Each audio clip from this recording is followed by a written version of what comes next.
Mr. Prime Minister, you have been very generous with your time. We have so many more questions that we won't be able to get to. Thank you, everybody, for your questions. But before we close, I want to ask one last question, which is, this is your first visit here as Prime Minister. We have a very distinguished audience here of policymakers, people in and out of government, people who care deeply about the U.S.-Pakistan relationship.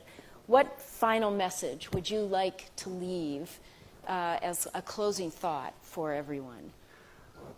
I would like to, my message from my trip, first trip as the Prime Minister to the U.S., I would like to have a relationship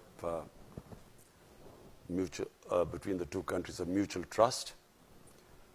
I would like to have a relationship as equals of friendship, not as it has been before, where Pakistan has sort of been, you know, it's like Pakistan wanting aid from the US, and then as for aid, Pakistan is expected to do certain things.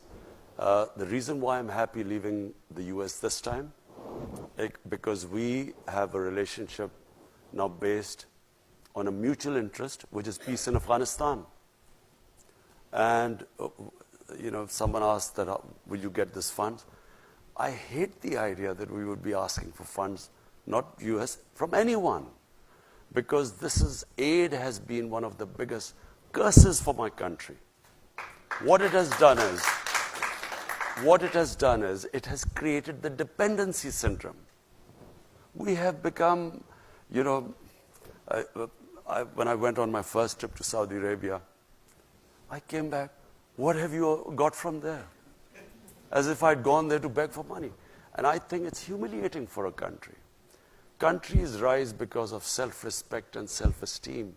No countries rise by begging and borrowing for money. So my relationship with the US would be, I would like a relationship, a dignified relationship with the US, where never again should we ever have that humiliating phase. I can tell you as a Pakistani, never did I feel more humiliated when Osama bin Laden was taken out in Pakistan by the US troops. Never did I feel more humiliated, because here was a country which was supposed to be an ally, and our ally did not trust us. So as a Pakistani, for every Pakistani, it was humiliating. We never want to be in that same position again. We want to have a relationship of friendship. And it doesn't matter, you know, friend can be rich and the other can not be so rich. But so what? You know, it's about a dignified relationship, and that's what I hope to have with the US.